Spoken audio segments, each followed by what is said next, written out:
everyone, it's Tammy with the Frou-frou Studio. I'm back to do a final flip through of the Junk Journal Madness November project. This challenge is hosted by Susan at I Totally Love It, and she has a guest collaborator every month that picks a theme for the journal, and then she rolls a couple of die to figure out how many materials and how many makes you're to make for your journal for that month. This month's guest collaborator is Stephanie with Steph's Design Space, and when her 6 ideas were put into the little spinner, it came up roaring 20's, and we're supposed to use 7 materials and 6 makes, and I have exceeded both of those things with no issues. Susan does have a Google Doc that is available that you can print out and use if you want to keep track of what you're making for each journal, or you want to try something new, or you just need a fresh idea that you would like to include. You can get that by jumping over to her channel and watching her videos, and she does have that Google Doc linked in her description box. Also, if you follow the hashtag or search the hashtag JJ Madness, you can see what everyone else is doing and what kind of journals they have come up with. For this particular one, I am combining Christmas and the Roaring 20's, and I am using a digital kit that is by Paper Farms. I did not have a lot of 1920's original ephemera.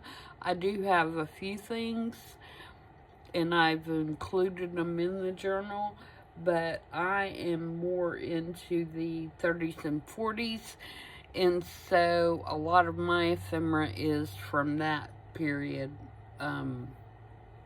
or those 2 periods. Rather than the 20's. I do like the 20's though. 20's, 30's, and 40's are my favorite. When we start getting into the mid-century, yeah. Other than some of the linens and things like that, I'm not really a mid-century person. That's my sister. She really likes mid-century. So, I have already tried to film this once. If you watched the flip through of my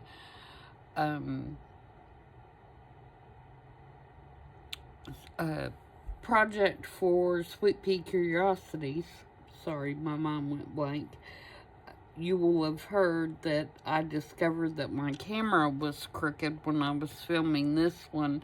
And so when I went to edit the video, you couldn't see half of the journal. So I'm going to do it again real quick. And then this afternoon, I'm going to get it listed. Since it is a Christmas journal, I want to give everybody the opportunity to purchase it if they would like to, and get it shipped to them so that they can have time to write in it or add pictures or whatever they want to do during the Christmas season. I will be closing my shop the first part of December. So, you know, if you are interested, I would suggest that you get it ordered within the next few days so that I can be sure and get it out to you before I leave. So, with all that business being taken care of, I'm going to give you a description and a flip through. This journal is stuffed. Of course it is. It's one of my journals. You know, I just can't quit.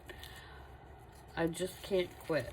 That I like the feel of a journal that is overfilled. So, yeah.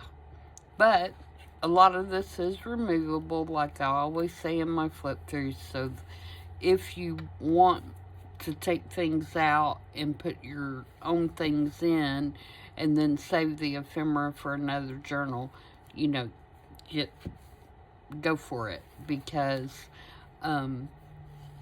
it's very easy to do that, to take out some of the things I've put in here.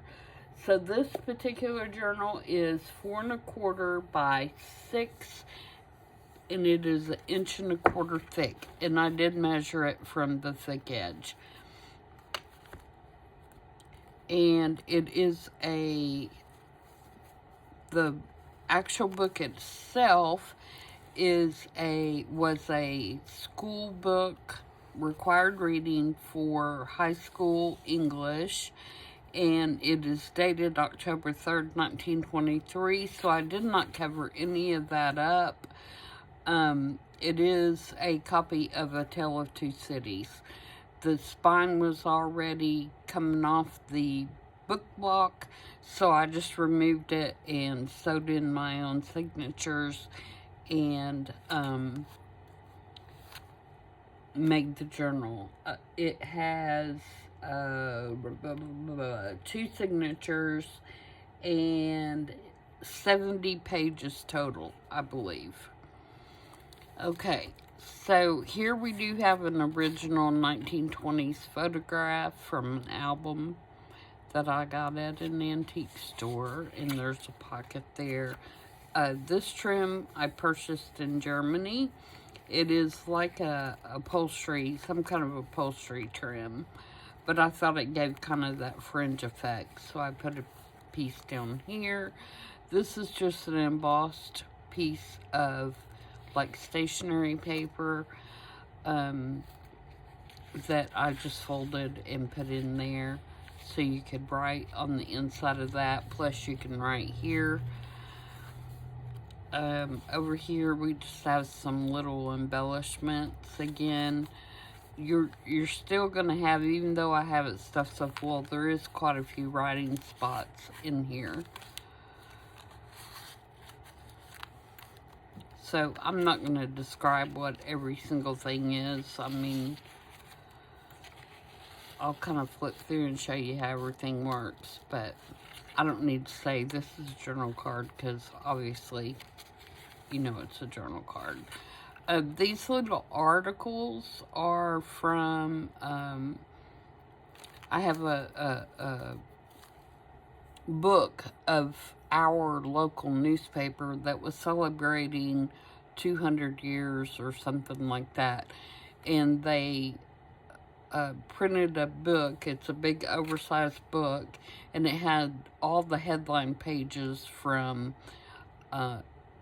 every day, you know, or at least the important ones for 200 years. So these are actually from the 1920s pages that were in there, and most of them are talking about shows and movies and music and things like that, because of course in the 20s those things were booming.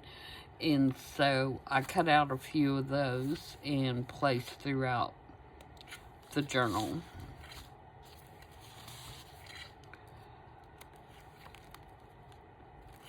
And you can see the images in this kit are beautiful. The stickers that you see are from Kathy Holden's Christmas sticker book. I don't know if it's still available or not. I've had it a couple of years. This is from a 1920s poetry book. I think that's very Art Deco looking. This photo is in the kit. Again, plenty of writing space. This is our little slider piece, and I love this. And I got this idea from Sue's Journal Adventures, and I just love the way, and it opens up down here as well for 2 more little hidden writing spots. So I do have a video on how I made this, and so does Sue. so you can jump over and watch hers as well. This is just a Tim Holtz die cut that I made like a little journaling card out of.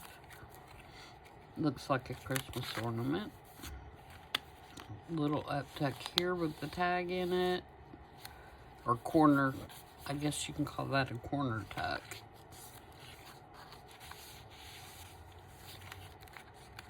There. And then more little journaling spots. Here's another one of the newspaper articles. Here's another picture from the photo album. And then here we have a file folder made with the Tim Holtz die, and I just embellished it. And there's a pocket here as well. This is scrapbook paper. Stencil work here. These are, of course, from the photo booth. And this is from music, sheet music from the 20's. It is original. And we've just got a little uptuck here. And that little journaling card stuck in there. And of course these are Tim Holtz. The brow paper here and a couple die cuts there. Here we've got a pocket with a tag and some little tickets in here. And again, I'm snowflakes die cut. These I embellished with some mica flakes and these little faux, whatever you want to call them, jewels or whatever. And then did some white splatters to look like snow. Another stencil. Just a little photograph, group photo, and I thought these ladies looked like they were from the 20's. Here we've got a little ornament I made to kind of look like mercury glass, and another little tag.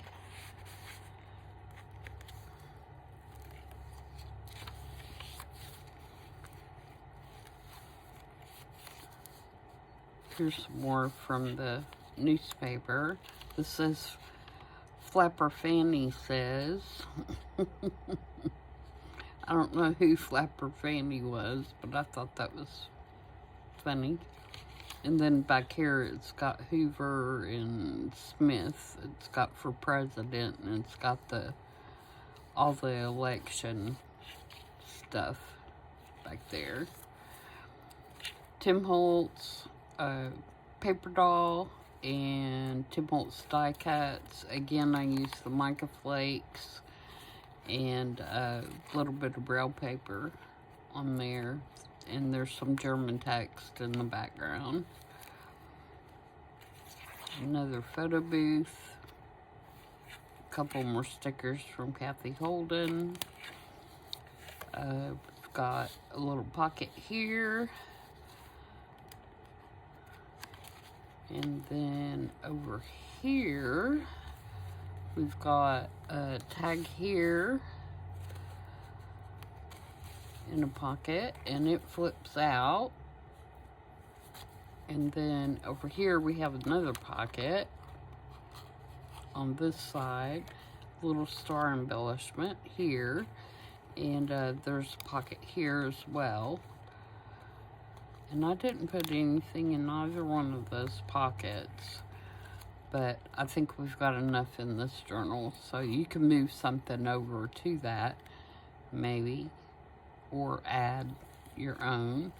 Over here, I made a little tuck with a little envelope with a journaling card in it, and this is made with the Tim Holtz die, envelope die.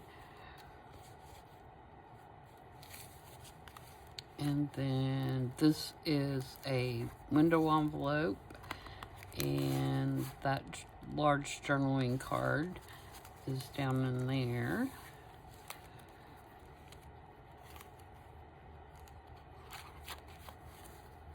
And I did a double pocket here. And here I put black tags because I think that would look real cool.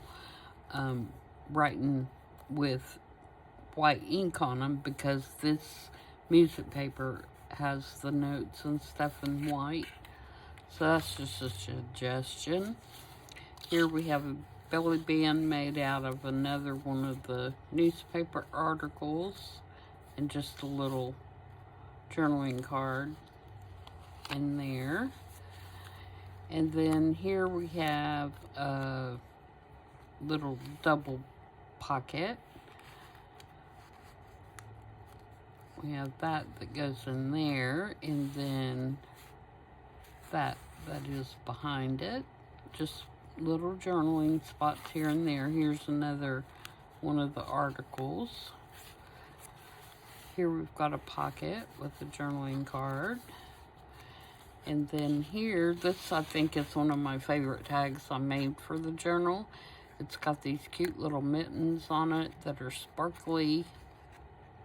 We've got a little bit of bling. I don't do a lot of bling, but I thought that was real cute. And some holly with little rhinestones, or whatever you want to call those. I mean, you know, little faux rhinestones. And one of the images from the kit, and then the background of the tag is embossed with circles to make it look kind of like snow. And I think that turned out really cute. And it's just down in this pocket. And here we have a flip out, and this totally flips out to a whole page. So flips out like that, and then you just fold it back up. So that's a big journaling spot there. And then over here we have a Norman Rockwell picture from 1923, I think, and it's from the cover of the Gentleman's Quarterly, I believe. And there is a journaling card stuck behind there. And then on this side, whoops, my little tag got folded up. There is a key with a little tag hanging from it. And this is the back cover, and it is just a pocket. So there you go. That's my completed project for November. And let me know what you guys think. And again, be sure and check out everyone else that's participating. Stephanie, thank you for a wonderful theme for this month. I really enjoyed it. And Susan, as always, thank you for putting this challenge together. And I hope everyone has a wonderful Thanksgiving. And if you're traveling, please be safe. And I hope everyone has a wonderful meal and gets to enjoy their family over the long weekend. And I will see you all in a few days. Bye.